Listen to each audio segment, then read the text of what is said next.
In the oppressive heat of the American South, a new kind of terror emerged from the bayou.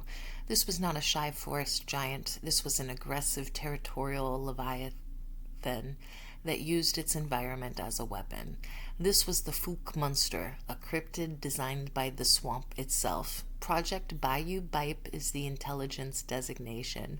The file is a critical study in extreme environmental specialization. This creature didn't just live in the swamp, it mastered it. Its attacks were bold, its presence undeniable, and its evasion tactics made it impossible to capture. Today, using highly specific declassified intelligence memos filed under CIA RDP70 / FBI Cryptid Aquatic Series, we're going to be investigating in Project BAYOU BIPE. We will delve into its terrifying adaptations and the intelligence failure to contain the king of the bayou. The Fouke Monster's defining characteristics was its immediate, sustained territorial aggression.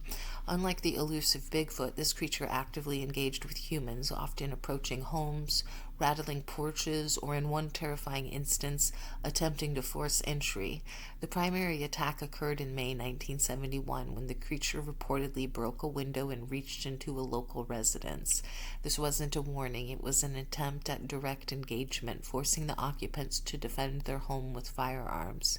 This changed its classification from sighting to threat. An FBI behavioral assessment confirmed the immediate hostile classification. This is an FBI quote from 1972. The documented execution of an attempted forcible entry and the consistent reports of high-volume, intimidating vocalizations confirm the entity's classification as high territory aggressive. This profile necessitates a response strategy focused on defense and avoidance rather than passive observation or capture.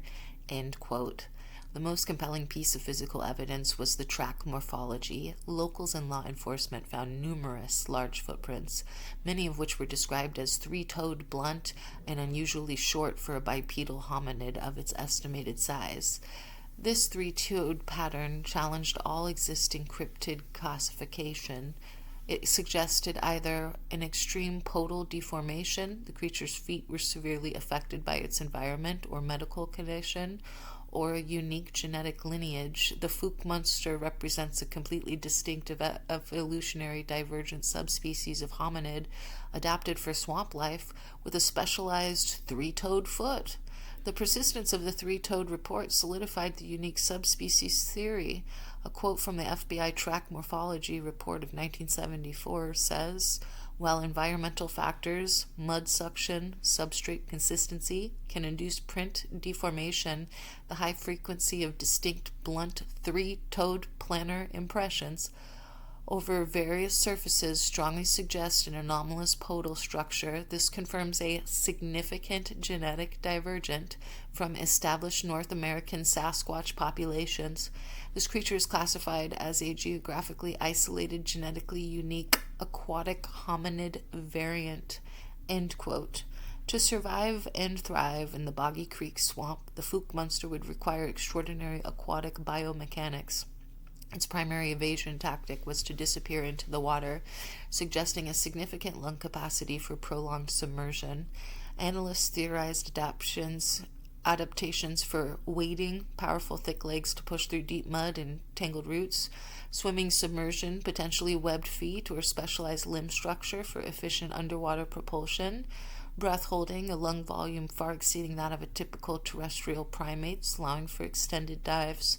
This level of aquatic specialization separated it from all other known large hominids. A CIA bioaquatic assessment detailed the necessary adaptations. This is from 1975, a quote from CIA RDP70, the aquatic biomechanics study.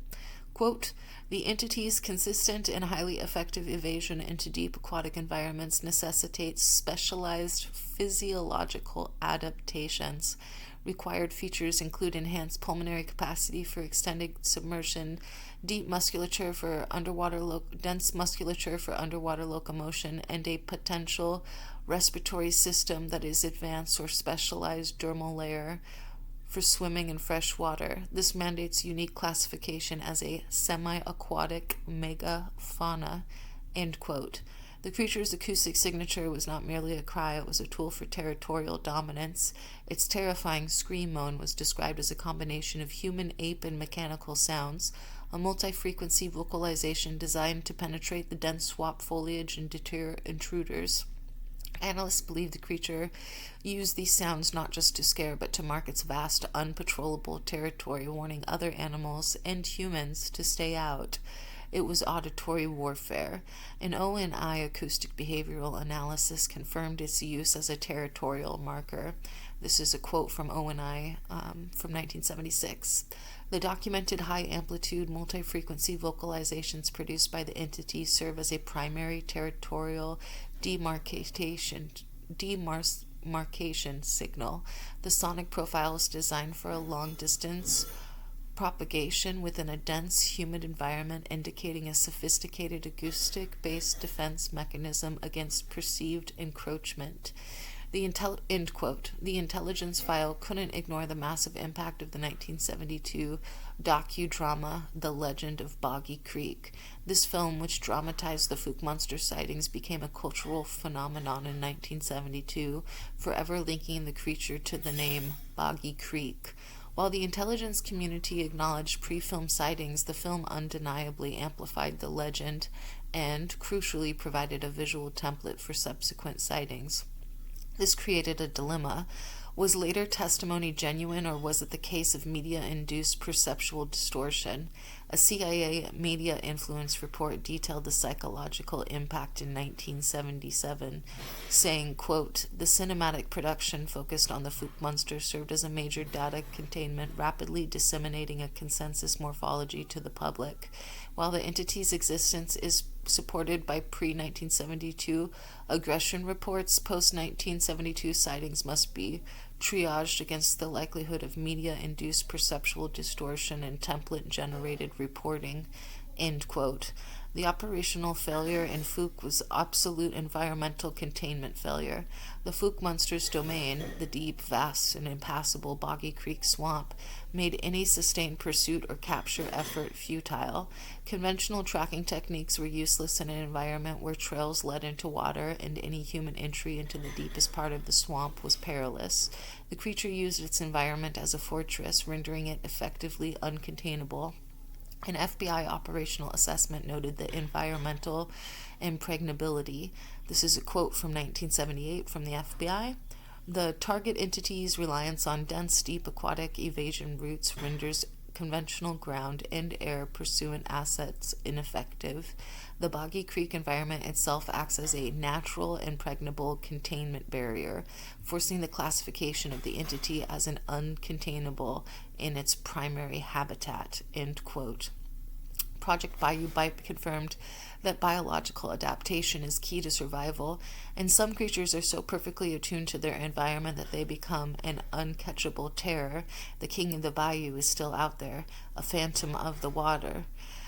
And for the CIA's final threat classification in 1976, they had this to say about the Fouke Monster. "It is designated as an uncontained, specialized aquatic humanoid, exhibiting highly aggressive territorial behavior.